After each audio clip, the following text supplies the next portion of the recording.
All right, let's talk about something we all deal with every single day, whether we realize it or not.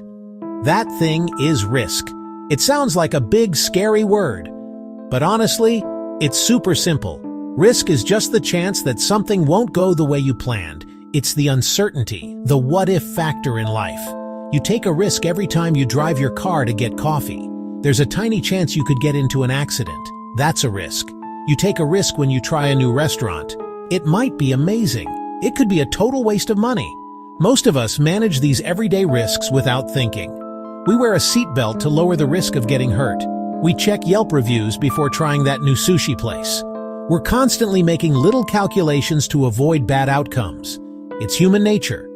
We want to protect what we have. Our health, our money, our evening plans. So, let's get into the details. In the world of finance and, really, in life, we can split risk into two main buckets. The first one is called pure risk. This is the boring, no-fun kind of risk we just talked about. A pure risk is a situation where you only have two possible outcomes, a loss or no loss. There is absolutely no chance for you to gain anything. Think of natural disasters. If a hurricane is heading for your town, your house either gets damaged, a loss, or it doesn't, no loss. You're not going to wake up after the storm to find your house has doubled in value because of the strong winds. Pure risks are the reason we have car insurance, health insurance, home insurance. These are things you can't profit from. The insurance company isn't going to pay you more than what you lost.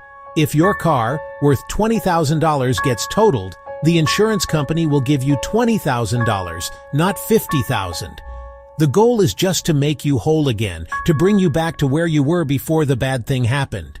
It's all about protecting yourself from the downside. Now, let's flip the coin and look at the other side.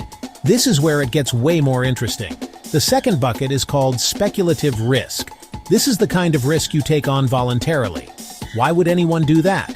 Because with speculative risk, there are three possible outcomes. You could have a loss, you could have no loss, or you could actually have a gain. This is the critical difference. You are deliberately putting yourself in a situation with uncertainty because you see a chance to end up better off than you started. This is the risk of opportunity, the risk of ambition. Classic example, investing in the stock market. Buy a share, say Tesla. That's speculative risk. You spend money, say $200 on one share. Outcome, price goes up to $250 plus $50. Outcome, price drops to $150, $50. Outcome, price hovers at $200, break even. Because a gain is possible, this is speculative risk. Another example, starting your own business. One of the biggest speculative risks. You invest your time, you invest your energy, you invest your money. Potential gain is massive. You could build a multi-million-dollar empire. You could achieve financial freedom, but potential loss is huge. The business could fail. You could lose everything.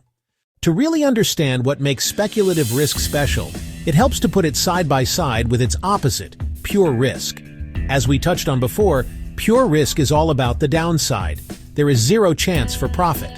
Think about the risk of your personal data being stolen in a hack. If it happens, it's a major headache and potentially a financial loss. If it doesn't happen, you don't gain anything. You just continue on with your life as normal. You can't profit from your data not being stolen. These pure risks are often out of our control. We don't choose to have a flood. We don't choose to have a fire. We don't choose to get sick. These are events that can happen to us. Our main goal is mitigation, trying to reduce the potential damage. This is why we buy fire extinguishers, we install security systems, we get health checkups. We are spending a little bit of time and money up front to prevent a catastrophic loss later on. The mindset here is purely defensive. You're building a fortress to protect what you already have, not trying to conquer new lands. The key difference lies in the element of choice and the potential for gain. With pure risk, there is no gain. Therefore, no rational person would voluntarily seek it out.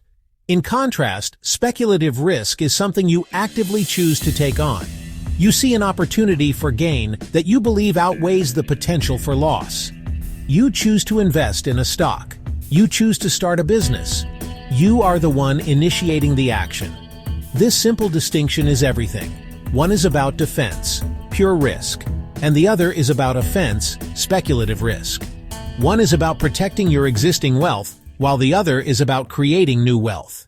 So if speculative risks come with the very real possibility of losing money, why on earth would anyone take them? The answer is simple. It's one of the only ways to significantly grow your wealth. You can't get rich just by avoiding pure risks. Saving your money in a bank account is safe, but with today's interest rates, it will barely keep up with inflation, if at all. To get ahead, to build real wealth that can lead to financial independence, you have to put your money to work. And putting money to work always, without exception, involves taking on some level of speculative risk. People accept this risk because they are motivated by the potential for a reward. The investor who buys a stock for $10 is hoping to sell it for $20, $50, $100 down the line. The entrepreneur who quits their job to launch a startup is dreaming of building the next big thing. They've done the math, or at least they should have, and they've concluded that the potential upside is worth the very real downside. It's a trade-off. You trade the certainty of keeping your money safe for the possibility of multiplying it. Without people willing to take these risks, we wouldn't have innovation, new companies, economic growth. Of course, the outcome is never guaranteed. That's why it's called risk. When you take on a speculative risk, you have to be prepared for all possibilities. The key is to never risk more than you are willing and able to lose. That's the golden rule of any speculative venture. Ultimately, understanding speculative risk is incredibly useful in your daily life, even if you're not a Wall Street trader. It helps you make better decisions about your own money. It allows you to evaluate opportunities, investing in a 401k, considering a side hustle. It teaches you to think about the potential rewards versus the potential losses in any given situation.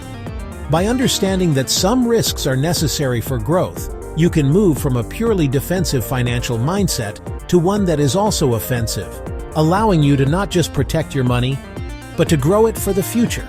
And that knowledge is honestly priceless.